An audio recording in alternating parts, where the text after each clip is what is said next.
Plant and animal sell আবিষ্কার হয়েছে, এটা বৈজ্ঞানিকগণ আবিষ্কার করেছেন। প্লান্টের এবং অ্যানিমাল সেলের সংগঠন কেমন। তো আমার বলার উদ্দেশ্য এইটা যে এই যে বিজ্ঞান এই জিনিসগুলোকে নিখুঁতভাবে এই যে পরিসংখ্যান করে অনুসন্ধান করে সেই জিনিসটা আমাদের কাছে উপস্থাপিত করেছেন, তাহলে আমরা জানতে পারছি জীব শরীরের সংগঠন কেমন হয়, প্লান্ট হোক চাই সেটা অ্যানিমাল হোক, মানে কীভাবে জীবের সৃষ্টি হচ্ছে সব কিছু, এবং জীবের শরীরের মধ্যে কি আছে না আছে সব কিছু। তাহলে এখানে বলার উদ্দেশ্য বিজ্ঞান আমাদেরকে কি করছে না সমস্ত জিনিসটাকে নিখুঁতভাবে আমাদের সামনে তুলে ধরেছে।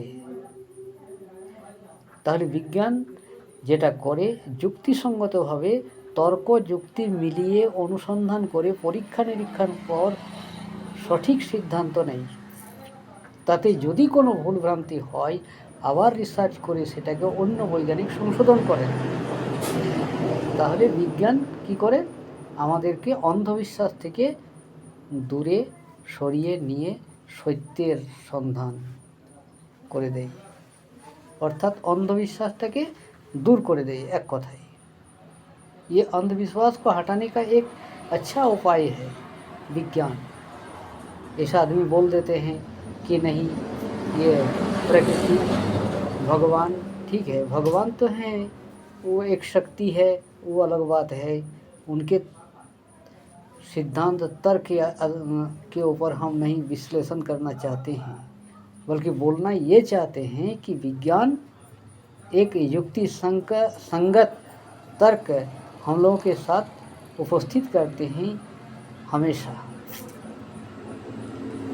तो इसलिए हम प्रेरित करेंगे कि विज्ञान के सही सिद्धांत को आप लोग समझें,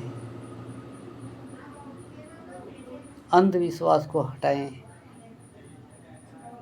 एक जीव के बिना दूसरा जीव का उत्पत्ति असंभव है, एक प्लांट के बिना दूसरा प्लांट का उत्पत्ति असंभव है।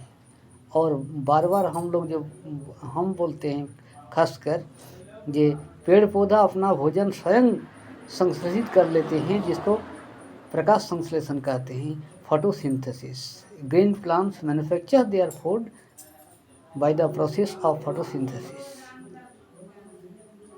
लेकिन हम लोग नहीं बना सकते हैं, इसलिए हम लोग को हमेशा ही सम्मान के तौर पर पेड़ पौधों को सुरक्षित रखना अवश्य कर्तव्य है, एकदम कर्तव्य है, यानी करना चाहिए ही।